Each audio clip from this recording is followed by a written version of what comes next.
Well, it's been about 4 weeks since we had our last big chat like this, Miles, I think. Maybe 4 weeks. It was our last face-to-face catch-up. It was our last face-to-face catch-up, and so much has happened. Even though all the days might be blurring into one, there's a lot of activity going on behind the scenes at Triathlon Australia, and we thought it was time that we gave you a bit of an update on what we've been doing. Yeah, absolutely. So we thought we'd start at the top. We have a lot to cover in this update, so please bear with us. We'll try to chunk it up for you. Whilst everyone's been starting to lay low a little bit more, we've been ramping up some of our activity to make sure we're well prepared through this. So hang in there. We're going to give you lots of good details so that you can know what's coming at you and hopefully understand what the next decisions points might be. It's really important, obviously, that we're being responsible with the decisions that we're taking. They're not easy decisions to make, and they involve a lot of our stakeholders. What we did want to talk to you about today are some of the really proactive steps that we've put in place to ensure that we're preserving the organisation to be able to come out of this really strong and robust when this does eventually pass. Because we know it will pass, it's just when. So we need to be prepared and armed for that so that we can get back to business as quickly as possible. The Triathlon Australia Board has spent considerable amount of time working through the number of scenarios that our terrific leadership team have prepared for us.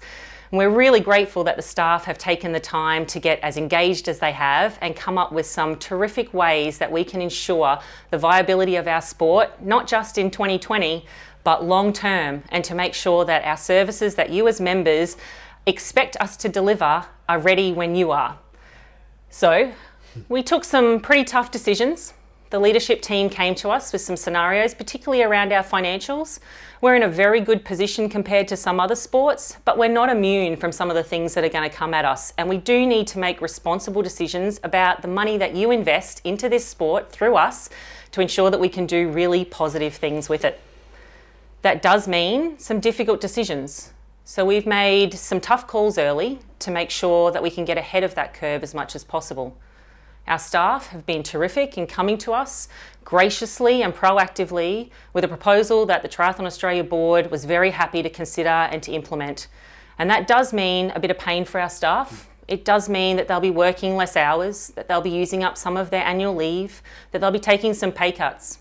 But it's the right thing to do.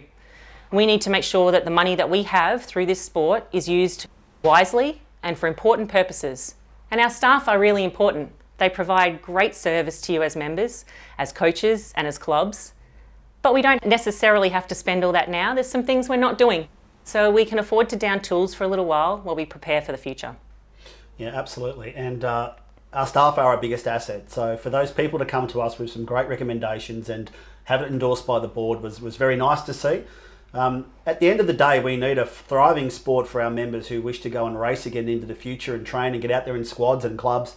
We need a thriving sport for that. And to do that, we need to make some hard decisions now. Mm-hmm. We want to save as much money as possible to face any headwinds that are coming our way over the next few years to make sure we've got a thriving sport and we get back on our feet as quick as possible and give those people the opportunities they require in order to do the things we need to do in order to have a great sport. And we're hoping that by doing this, which will be effective from the 1st of May, that we'll be able to go back to business as usual quicker. That by getting in front of it now might mean some shorter term pain than if we held off and waited until later. So it won't mean too much of a noticeable change, we hope, for the things that you engage with Triathlon Australia with. Maybe just a few different days and a few different activities over the short term. But we know that we're all really committed to making sure that we come out the other side of this and that the money that you have invested into this sport can be used for some of our big projects that we also know you're really looking forward to us being able to deliver.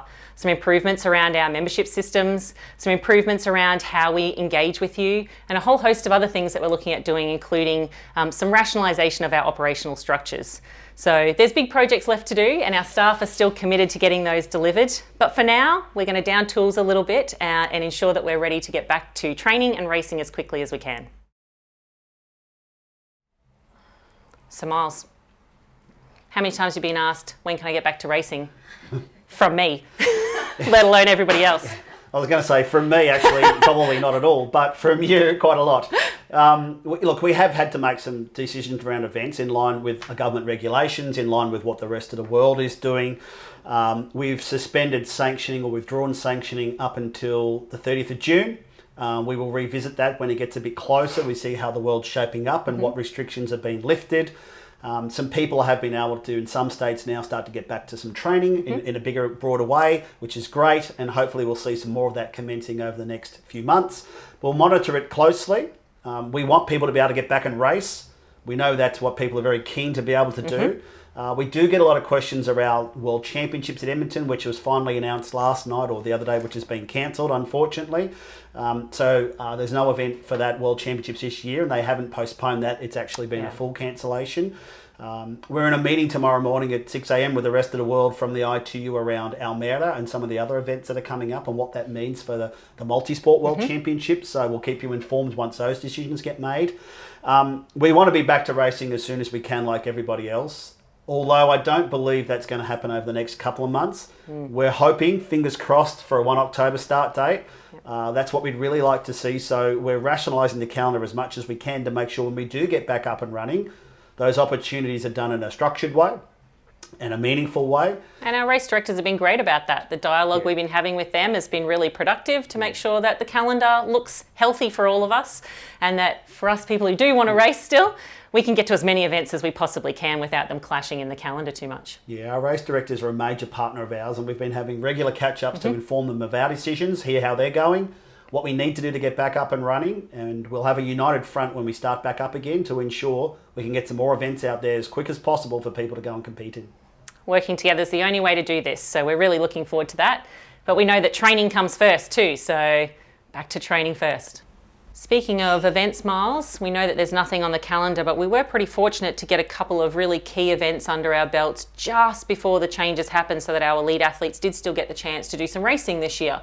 Yeah, absolutely. We had a first World Para Series race in Devonport, which was fantastic. Super proud of that. We were really happy to get that event off the ground and also to be able to achieve having it now when we look back in history. Absolutely. Timing was fantastic. As well as Mooloolaba. It was very touch and go with Mooloolaba. It was, even up until 11th hour, it was fingers crossed that event would get across the line. And we were lucky to get both those events in and get some good qualifying opportunities for our athletes for points towards that all-important Olympics and Paralympics. And probably even more important now that our event in Devonport was live streamed and is on Triathlon Live, and that we can go and watch and rewatch that over and over again and enjoy some of those magic moments, just like we got to watch some of our age groupers and elites finish on the Gold Coast last year. I relived that on the weekend. That was fantastic to watch. Yeah, some good stuff there to view while we're in these times at home. So I'm going to put my coach's hat on, Miles. Boy, have I had to adapt for the last few months. It has been quite the uphill curve for most of us, and I know we've learnt heaps of new skills and had to develop new ways of dealing with our athletes. I am the Zoom master, I think, in my domain right now. But it's been quite an exciting time to watch some of my fellow coaches around the country being really creative and innovative in how they engage with their athletes. And that is super exciting for our sport long term as well, I think. But what else can we do? What else is out there? I think the really fun part for me is I got to discipline my father the other day for something he was doing outside the rules. So, no one's safe from the government regulations, especially when I'm watching. But look, there has been a lot of innovation. There's been some great ideas. We're reminding people about those great ideas and how they link with the government regulations and our insurance as well. So we've had some really meaningful catch-ups with our coaches to explain the current situation, when things are looking at changing, how we're seeing things into the future. And also hearing about some of the concepts and ideas they've had around different ways of coaching people and different methodologies. And so far, I think it's brought about some fantastic innovation, as I've said, and some great ideas. And the sharing. I love the sharing that's going on amongst our coaching network. It's been fantastic, whether it's on the calls that we're having with them regularly or on social media and the conversations that we're having behind the scenes. They are really open to being able to help each other. And that is a really important part of how our sport is going to thrive on the other side of this. And we know it's been tough for them. We know through this it's been very, very tough on training and gyms and personal trainers and coaches, and we understand that, and we would love them to be able to get up and running as quick as possible. We do appreciate everybody's efforts in doing the right thing and making sure triathlon's seen as a sport that's leading the way and doing the right thing. So we thank you for that and we appreciate your efforts. I have never hidden the fact that triathlon for me has been more about the community than about my race results. And the fact that I've got to meet some incredible people over that time. And that's through our club system. And I'm really conscious of the fact that in some ways our clubs are really suffering, that not having that everyday connection with our athletes and our coaches through our club system is causing quite a bit of challenge for a number of our members. But I also know that our clubs are about more than just training and more than just showing up for the physical aspect. And some of our clubs are doing a terrific job in being able to maintain that connection both with their athletes and each other and with our sport. And it's been wonderful to see some clubs really starting to get to know their athletes involved in their communities a little deeper and a little more personally, which will hope bring some new relationships and new friendships as we move through this period. But it's not all rosy, right? No, we acknowledge our clubs as well as our squads are doing it tough out there, not able to put on events where they often drive revenue, lack of sponsorships around some of these things that they've missed out on. Prepaying some events or accommodation costs to do around that has hit clubs very hard. So we hope that everybody is out there supporting their club. We hope they continue to support their club into the next year.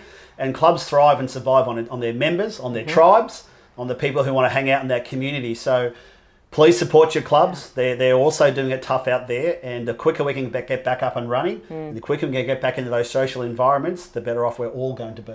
I think that's been a really interesting point to note, Miles. You're right on all of that, and the good thing that's coming out of this we're seeing is how engaged people are with their communities, and our clubs are our triathlon communities, and I'm really hopeful that people will get behind their clubs and that more and more people will see that they can build a new network for themselves by being involved in clubs through this membership year and beyond. So go the clubbies. I'd love to see everyone get involved, and I'm sure there'll be a bit of rivalry when we get back to racing. And I'm sure that everyone will really look forward to getting back into that social environment again. Absolutely. And being able to get out of the house and go back and join that squad again. Yep, big reunion. Absolutely. We need to talk about elite athletes, Miles. And I thought you meant me, but maybe not me. People like you. Exactly. Probably just a little bit further up the field. Fair enough. So we're very conscious of the fact that life looks really different for our elite athletes and our elite para-athletes at this point. They too would have been starting to think about the rest of their year's planning, qualification, approval into a team, going to the Olympics and Paralympics.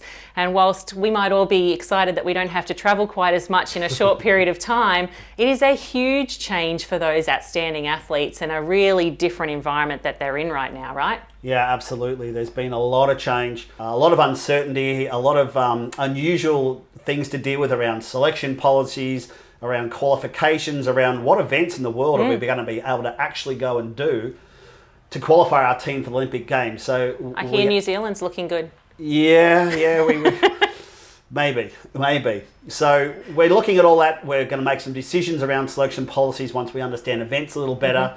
Events will not be understood until we can understand what our travel restrictions are going to be and access to races overseas. So there is a bit to work through. We're hoping the government will come out sometime soon with that October budget, so we can understand our high performance funding into the future and what that looks like over the next period of time, because if everyone knows it was supposed to finish after this Olympic Games, it didn't happen. So we now need to shift that down the road 1 year, and then to make sure we've got some money there for our HP program for that period of time. So a lot of adaptation.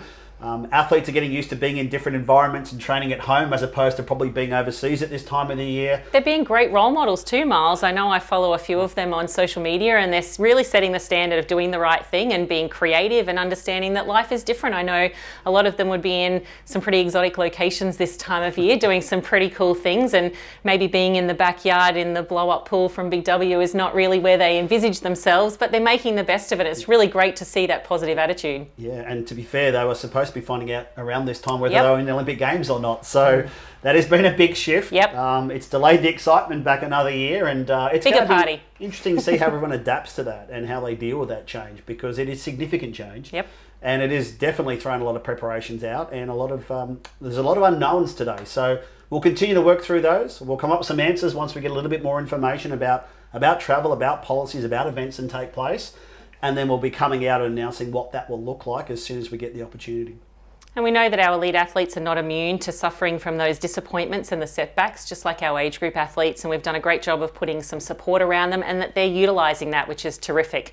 Making sure that they stay mentally healthy and on track with what they've got to do to chase their dreams and their goals is really important through this period too. So we're really proud of the way they're handling that, and we're really grateful for the partners that are working with us to be able to deliver that. And it's not just our Olympic athletes that we're concerned about. We have a lot of elite athletes who race in Ironman, long course, and all sorts of other races as well. And we know they're hurting right now. We know the lack of racing is a lack of income, and that's been hit really hard across that community. So We can't wait for the races to get Yep. back up and running so they can go back and get engaged in the work that they choose to do, which their is job. racing professionally.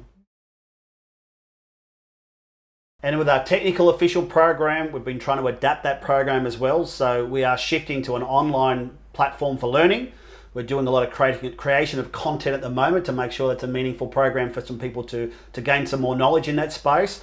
And we're looking at how we can open up our courses now so people can do their theory online in advance and do the practical when it becomes more appropriate and more government restrictions relax around us being able to achieve that. So we want to make sure that our technical officials are looked after during this period where they have no events to go and host at, but certainly so some training and development will and some accreditation will happen while we've got some downtime at the moment.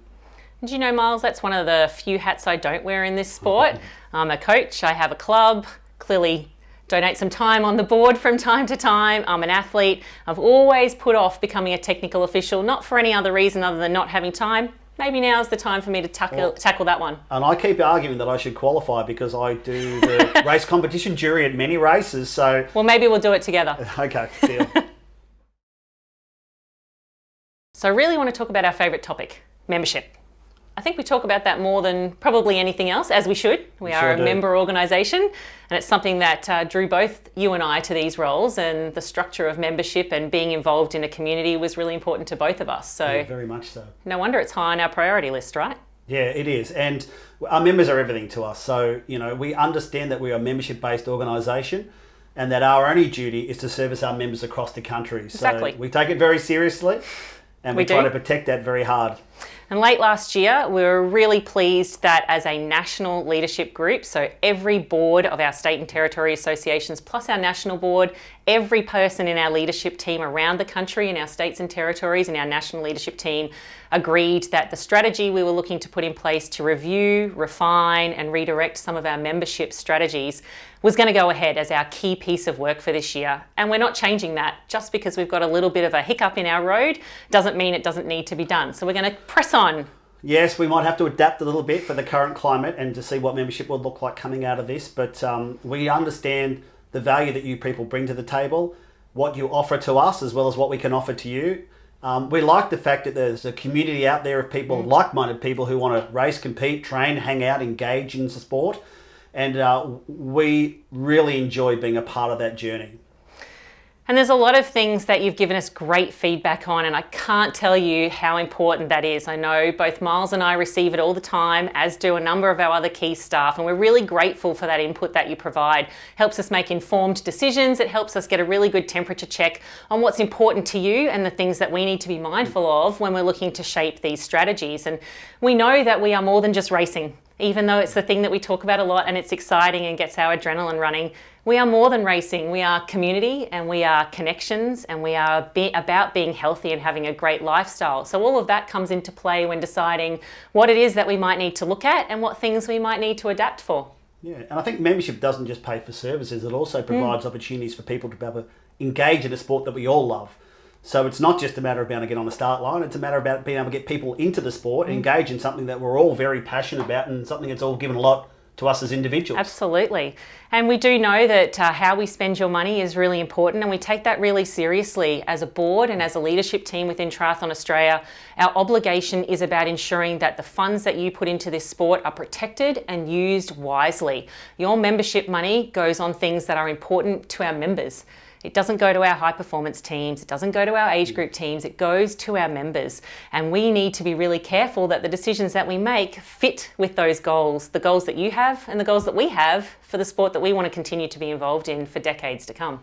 Yeah, and as well as the membership offerings, we're also looking at our membership platform. Yep. So that work continues as far as what platform we utilise as far as the membership portal as well. So there is still a lot of work going on around how we can do that better and what system that will be moving into the future. So that work will be continuing through this period, and hopefully we'll be able to put some good announcements out there soon about where we're heading in that space. And that doesn't mean that you can't still give us some feedback. Please feel free to continue to do that. There are a number of ways that you can through your state and territory associations or directly to us. Normally at a race. Yeah, it's normally as we're trucking along or on the sidelines that someone will give us a view, and we love that. It's really important. I mean, I'm still an athlete, a coach, and I have a club, so I get to see that on the ground aspect, and Miles gets it from another perspective of someone who's been involved in the sport far longer than I have.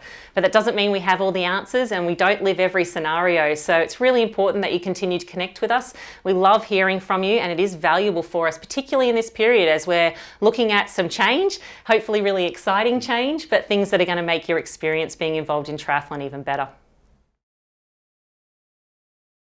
I think I've made some improvements over my time at home and doing a little bit of different training. You made some improvements, Miles? I felt like you gave yourself plenty of scope to improve, so that's great. Me personally, no, I just get slower. Well, look, I think whatever it is that you're spending your time doing, we really hope that it's productive. And if you need some ideas, keep checking out the information that we're putting out there. There is heaps of great information, insights, inspiration, new ideas for challenges you can do at home, ways you can engage your home equipment. I have to tell you a funny story, Miles. When we do our strength work at home, my husband loves to use his Cadbury Dairy Milk as his pseudo weight for when he's doing his exercises. Whatever it takes, we don't mind, as long as you're being active and healthy.